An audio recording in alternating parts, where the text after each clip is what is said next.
May 4th, 1945, to 47 p.m.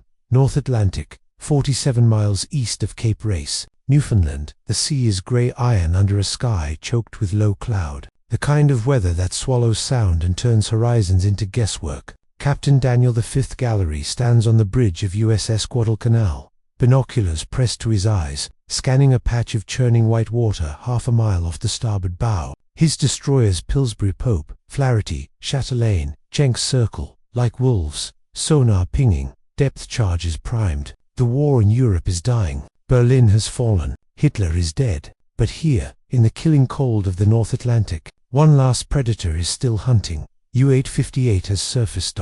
She breaks through the swell like a steel whale. Conning tower, dripping, deck gun, unmanned. White surrender flags snapping weakly in the Atlantic wind. Through the spray, Gallery can see German sailors scrambling topside. Hands raised, faces pale with exhaustion and disbelief. The U-boat's engines idle. Her hydroplanes hang limp. She is finished. But Gallery isn't interested in her surrender. He is interested in her capture. Signal all escorts. Gallery barks. Boarding party to Pillsbury. I want that boat intact. No scuttling. No explosives. I want her engines running and her codes locked in a safe when we tow her into Bermuda. His executive officer hesitates. Sir, protocol is to accept, surrender, and let her scuttle. We don't have authority to. I don't care about protocol. Gallery snaps. That U-boat is the last one in the Atlantic. She's a museum piece, a trophy, and I'm taking her home.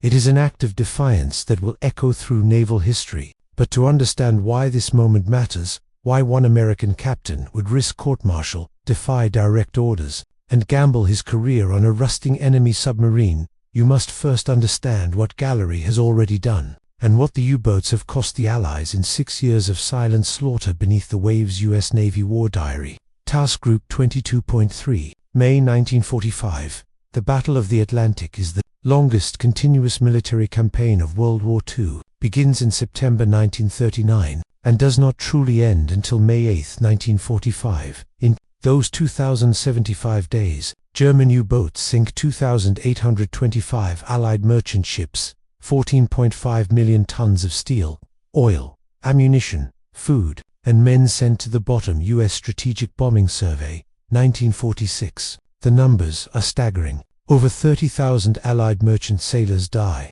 72,200 German submariners go to sea. 28,000 never return. The kill ratio is brutal. The ocean is a cemetery. By 1943, the tide begins to turn. Convoys grow larger. Air cover expands. Escort carrier small, cheap, mass-produced flat-tops built on merchant hulls begin prowling the mid-Atlantic gap, the dark zone beyond the reach of land-based bombers, where U-boats once hunted freely. Radar improves. Sonar sharpens. Hedgehog mortar replaced depth charges, detonating on contact instead of by timer, eliminating the telltale splash that warns a U-boat to dive deeper. The hunter-killer groups are born. Small task forces built around a single escort carrier, ringed by destroyers, trained for one mission: find U-boats, sink U-boats. Repeat. Commander Task Group 22.3 After Action Report, June 1944. Captain Daniel Gallery commands one of these groups.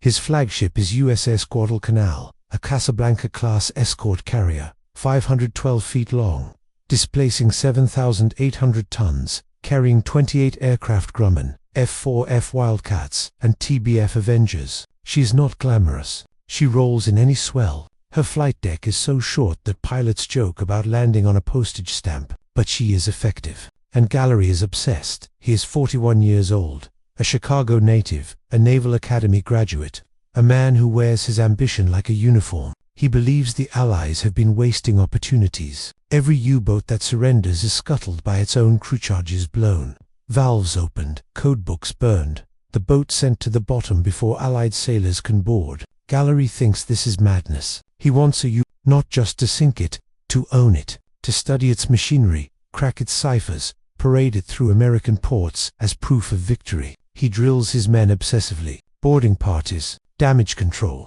anti-scuttling procedures. His officers think he's crazy. His destroyers practice scenarios that have never happened in naval history. USS Guadalcanal Task Group Training Manual, March 1944. On June 4, 1940, 2 days before, Didagari's dream comes true. 150 miles off the coast of French West Africa, his destroyer's corner, Newfoundland 5, a Type IXC U-boat, commanded by Oberleutnant Xerxes Harold Lehner.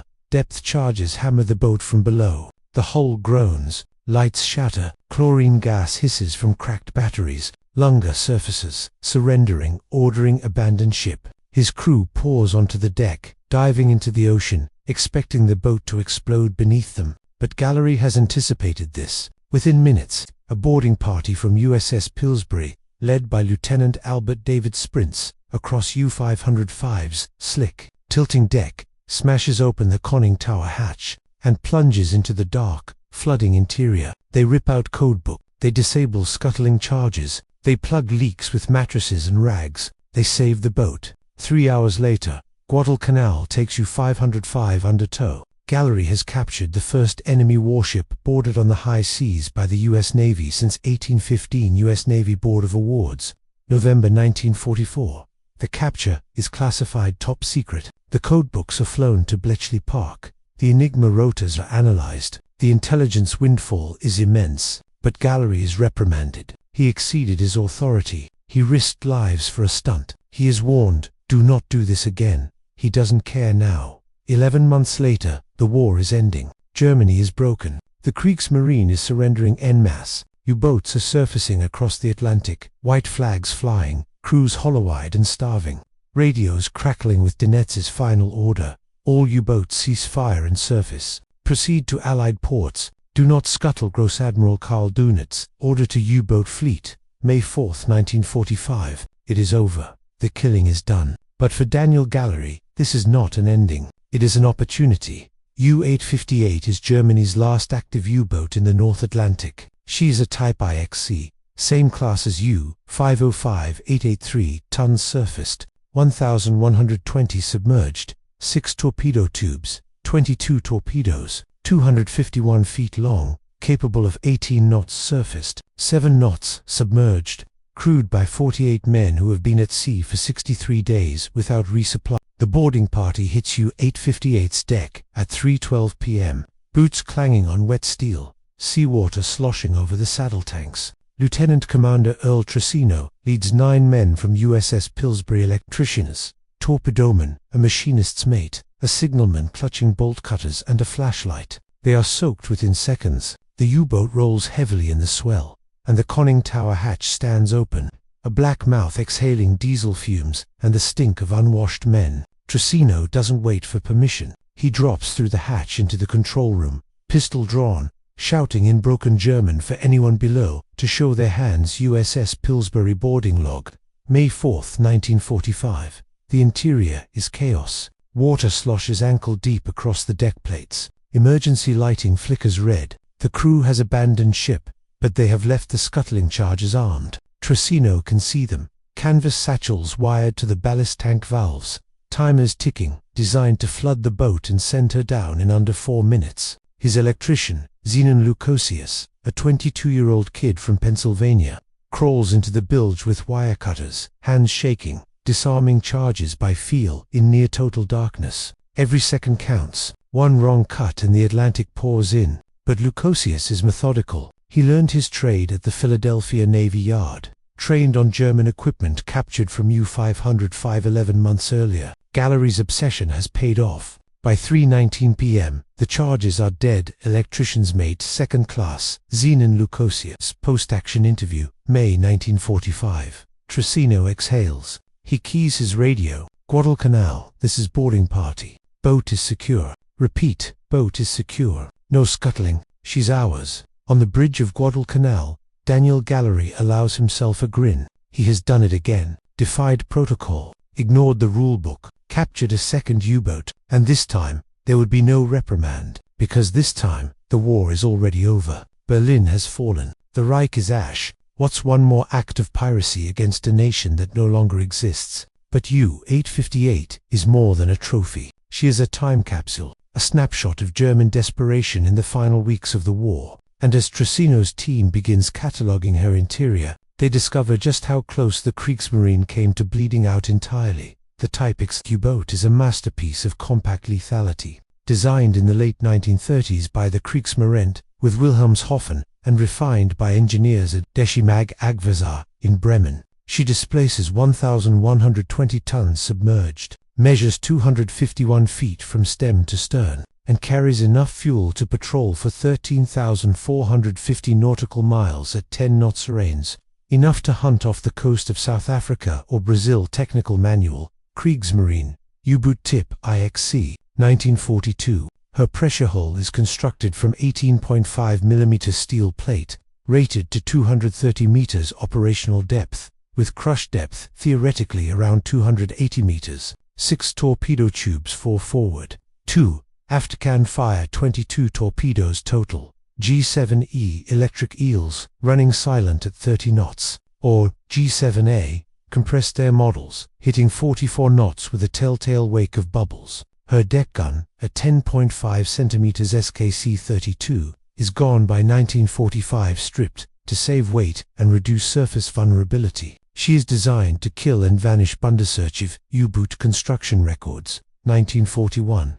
But by May 1945, the Type 9 is obsolete. Allied radar can detect a surfaced U-boat at 15 miles. Sonar American QC series and British Type 144 can track a submerged boat at 2,500 yards in calm seas. Hedgehog mortarfire 24 contact fuse projectiles in a tight pattern, eliminating the depth charge guesswork that once let U-boats slip away. And the escort carriers USS Guadalcanal, along with USS Bogue, Card, Core, and dozens more have closed the mid-Atlantic gap entirely. There is nowhere left to hide. U.S. Navy Anti-Submarine Warfare Report, 1945. U-858 knows this. Her captain, Thilo Bode, is 29 years old, a veteran of 4 patrols, a man who has watched his fellow commanders die one by one as the Allies tighten the noose. His boat left Kristiansand, Norway, on March 2, 1945, under orders to hunt Allied convoys off the American East Coast, a mission that is already suicidal. Germany's submarine bases in France are overrun. Her ports in Norway are under constant air attack. Resupply is impossible. Bode carries no spare parts, no fresh food, only salted fish and black bread, going moldy in the damp interrogation of Captain Lieutenant Thilo Bode. U.S. Naval Intelligence, May 10, 1945. He spends 63 days at sea. He fires no torpedoes. He sinks nothing. He spends 18 hours a day submerged, surfacing only at night to recharge batteries and gulp fresh air. His crew grows gaunt. Morale collapses. On May 2nd, he receives Dinitz's surrender order. On May 4th, he surfaces, broadcasts his position, and waits for the Americans to arrive. He assumes they will sink him or let him scuttle. He does not expect Daniel Gallery, dramatized composite based on crew testimony. We thought we would go down with honor. Open the valves, say goodbye to the boat, let the ocean take her. But the Americans, they were too fast. They came aboard before the charges blew. We stood on the deck, shivering, watching them save the boat we were supposed to destroy. It felt like losing twice. Gallery orders U-858 towed to the Portsmouth Naval Shipyard in Kittery, Maine. The journey takes 4 days. Seas are rough. The tow cable snaps twice. But on May 8th, the day Germany officially surrenders, U-858 glides into Portsmouth Harbor under American colors. The last hostile warship of the European War, captured intact. Portsmouth Naval Shipyard log, May 8, 1945. Crowds line the waterfront. Newsreel cameras roll. Gallery stands on Guadalcanal's bridge, arms crossed.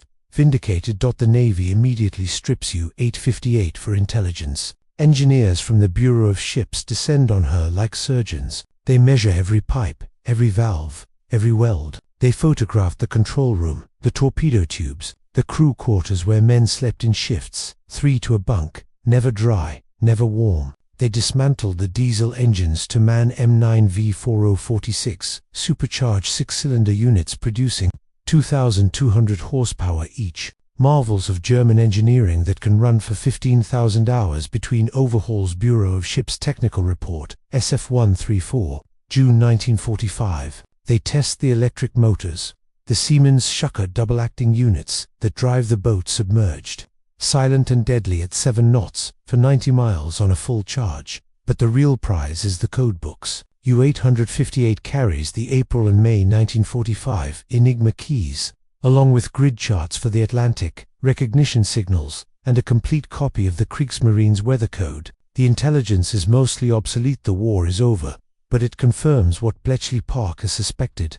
By late 1944, the Germans knew the Enigma was compromised. They switched to more secure systems, added rotor wheels, changed procedures daily, yet they kept using Enigma anyway, because they had no alternative. Their communications network was built on it. To abandon Enigma would mean radio silence, and radio silence meant losing coordination entirely. Bletchley Park Post-War Analysis, GCHQ Archives, 1946. Gallery's gamble has given the U.S. Navy a complete snapshot of a dying enemy's desperation, and it has done something more. It has proven that aggressive, unorthodox tactics boarding parties, capture not kill doctrine, defying orders in pursuit of strategic advantage can pay dividends, even when the rulebook says otherwise. But U-858 is not the only German submarine surrendering. In those frantic first days of May, U-234 surfaces off Newfoundland, carrying uranium oxide bound for Japan. U-873 surrenders off Boston. U-805 comes into Portsmouth. U-1228 surfaces near Iceland. Across the Atlantic, 156 U-boats surrender in total. 221 others scuttled themselves rather than face capture. Gross Admiral Dunnett's surrender report. May 1945. Gallery's destroyers intercept 3 of them. Only U-858 is taken intact. The others' captains too fast. Charges to well-placed slip beneath the waves before American boarding parties can stop them. Dramatized composite. U-boat radio man. We had minutes. Open the seacocks. Smash the radio. Burn the codes. But the Americans trained for this. They knew our tricks. They came prepared. It was like they had done it before. They had, 11 months earlier, with U-505. Gallery's obsession, his relentless drilling, his refusal to accept impossible. It has created a doctrine. The U.S. Navy now has boarding manuals, anti-scuttling kits, translator teams, salvage experts. What was once a reckless stunt is now standard procedure. Commander Task Group 22.3, Anti-Scuttling Operations Manual, November 1944. And as Guadalcanal steams into Bermuda on May 10, U-858 in tow, Daniel Gallery stands on the bridge, binoculars around his neck, watching the harbor lights glow in the dusk. He has captured 2 U-boats in 11 months. No other captain in history can say the same. His career is made. His legend is secure. But the real question, one that naval historians will debate for decades, is this: did capturing U-858 matter? The captured U-boats arrive in American ports throughout May and June 1945, like trophies from a hunt that lasted 2,075 days. U-858 berths at Portsmouth. U-234 docks in Boston.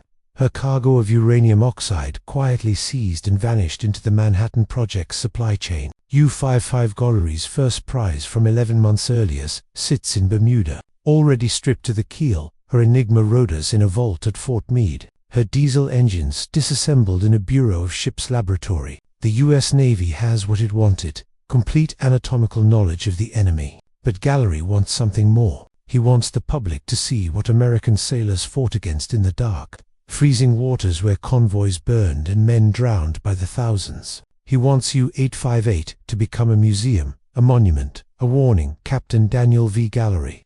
Memorandum to Chief of Naval Operations, June 15, 1945. The Navy disagrees. U-858 is a war prize, yes, but she is also contaminated steel diesel-soaked, rust-bleeding, reeking of mildew and despair. Her crew quarters are coffin-narrow. Her toilets are unusable at depth. Her ventilation system recirculates the same stale air for days, thick with CO2 and the sweat of 48 men crammed into 1,120 tons of riveted iron. To preserve her would mean sanitizing history, turning a weapon of terror into a tourist attraction. Some admirals find the idea distasteful. Others see it as necessary. The debate drags on for months. Bureau of Ships Internal Memo, July 1945. In the end, pragmatism wins. The Navy conducts live-fire tests. U-858, along with U-805, U-873, and 24 other captured boats. is towed into deep water off Cape Cod in November 1945. American destroyers circled. Hedgehog, mortarfire, torpedoes streak through the cold Atlantic. The U-boats sink one by one, targeted like clay pigeons, each hit catalogued for anti-submarine warfare analysis. U-858 goes down on November 20, 1945, 6 months and 16 days after her surrender.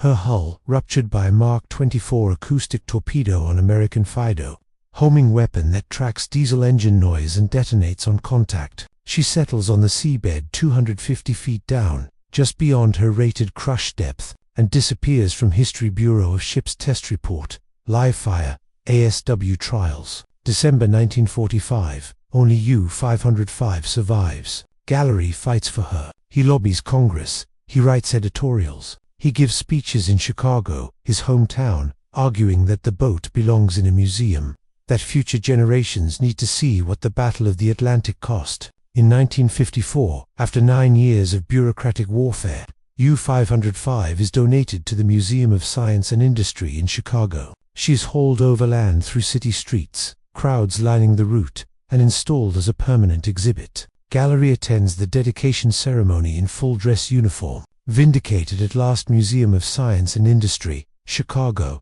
dedication program, September 25, 1954. But U-858 is gone, and with her goes the last physical evidence of Germany's final U-boat. Sortie in the North Atlantic. The strategic impact of galleries. Captures U-505 in June 1944. U-858 in May 1945 is harder to quantify than a sinking. There are no tonnage figures, no casualty counts, no before and after maps showing convoy routes saved, but the intelligence windfall is real. U-505's codebooks and Enigma rotors accelerate Bletchley Park's decryption efforts in mid-1944, feeding Allied planners targeting data for U-boat. Wolfpack still operating in the Bay of Biscay and Norwegian Sea. By August 1944, convoy losses dropped to near. German submarines are hunted faster than they can be built. The Type 21 U-boat, a revolutionary design capable of 17 knots, submerged, silent running, nearly impossible to track, enters production, too late,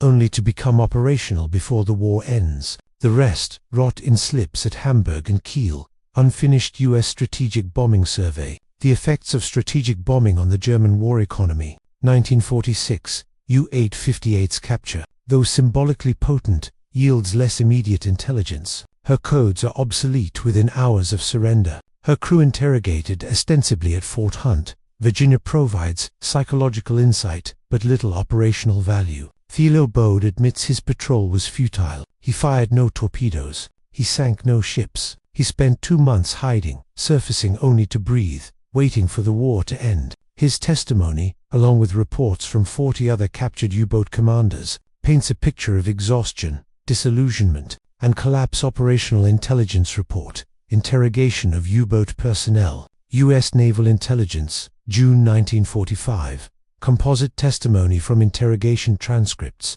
May-June 1945. We knew by 1944 we could not win. The Americans had too many ships, too many planes. Their radar saw us in the dark. Their sonar heard us underwater. We had courage, but courage is not enough when the enemy controls the sky and the sea. We went out because we were ordered to, not because we believed. This is the hidden advantage that decides the Battle of the Atlantic. Not a single weapon, not a miracle technology, but a system. Escort carriers, radar, sonar, hedgehog mortar, code-breaking, industrial capacity, and the willingness of men like Daniel Gallery to improvise, adapt, and defy convention. The Germans build 1,162 U-boats during the war. The Allies sink 783 of them, 67% attrition rate, the highest of any military branch in the conflict. Gross Admiral Karl Dunit's memoirs, 10 years and 20 days, 1958. By comparison, the Luftwaffe loses 57% of its aircrew,